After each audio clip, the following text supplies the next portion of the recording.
Yo, everybody, welcome back to the #1 TV show in the history of the world. I am Brian Lee Durfee, author of The Forgetting Moon, The Blackest Heart, and The Lonesome Crown, all three books published by Simon & Schuster's Saga Press. Today I'm going to be reviewing the newest novel by Cormac McCarthy, and it's called Stella Maris. Now, this is the companion novel to the other book that just came out, The Passenger. Now, I reviewed The Passenger yesterday on my channel, so today we're reviewing the sequel and companion novel to The Passenger, and it's Stella Maris, and let's talk about it. So if you want to see my review of this, go ahead and just type in The Passenger, my last name. The review will magically appear upon your television screen. I promise you it will. That's if you type those words into the YouTube search bar. You can even type them into Google, probably show up. It's just the way the internet is, in case you didn't know. Okay, Stella Maris.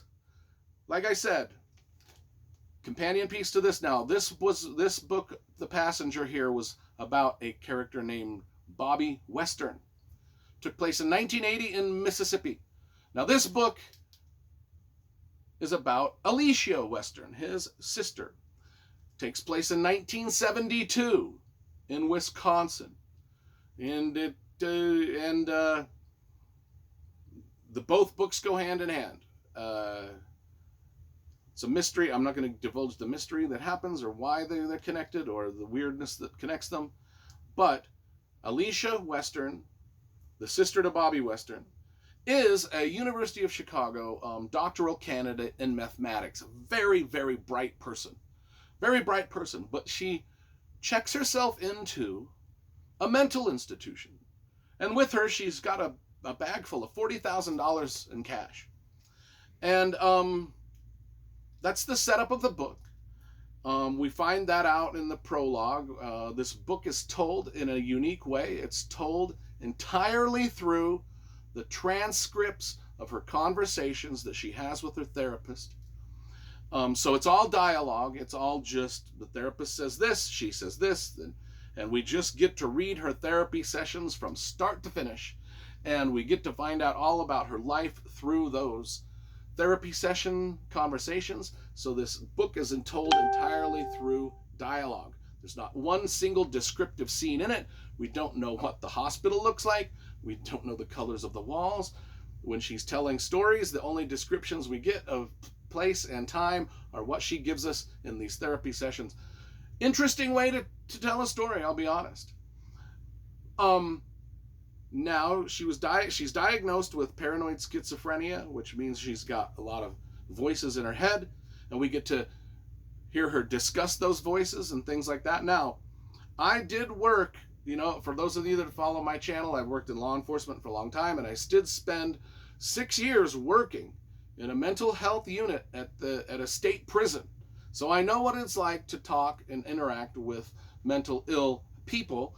And I think Cormac McCarthy does a great job of putting in these transcripts and the way this woman talks to her therapist. I think he does a pretty good job of nailing down what it would be like, what it is like talking to a mental health patient who's got paranoid schizophrenia.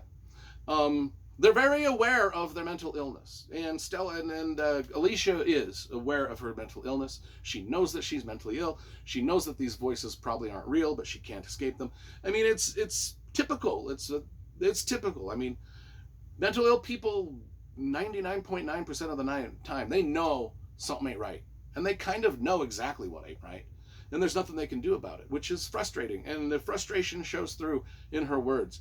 Now, one thing is, she will talk about everything in her life.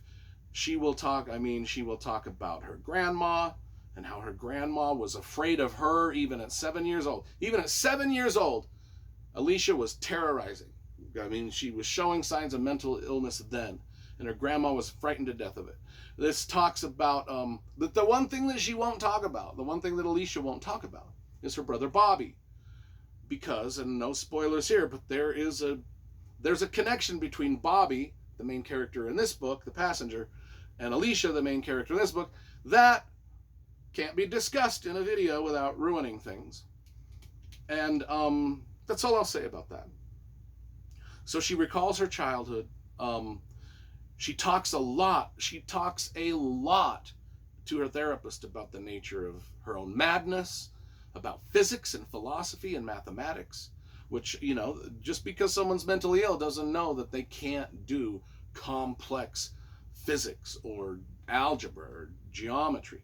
I mean, sometimes they can even do it better than someone who's not mentally ill. Now, she also talks to the therapist about what she calls her cohorts. And her cohorts are obviously the people that have voices in her head, right? And there's a whole bunch of characters, a whole bunch of different types, and we get to kind of know them. And she also, this is book really, thematically, this book, though it's told straight through just dialogue, through these transcripts of her conversations with her therapist, which is, like I said, I don't know whether that's an easier way to write a book or a harder way to write a book. And I discussed that a little bit in The Passenger, where The Passenger was, I think, was about 85 to 90% dialogue, very little description. This one's 100% dialogue, no description. And I don't know whether writing a book in that fashion is easier or harder, and I'm still conflicted on how I think about that. If you want to know a little bit more about what I said on the subject, you can watch that video. Anyway, themes of God, truth, the nature of our own existence are very prevalent throughout this story. Interesting story. I think I liked The Passenger slightly more, so I'm going to give this book a solid 7 out of 10. And it was worth the read, you know. It's the third Cormac McCarthy book I've read now. I've read The Road, The Passenger, and this. And I'm thinking about going ahead and buying a whole bunch more and just seeing, you know, I've read bits and pieces of Blood Meridian here and there. But anyway, that's all I'm going to say about this.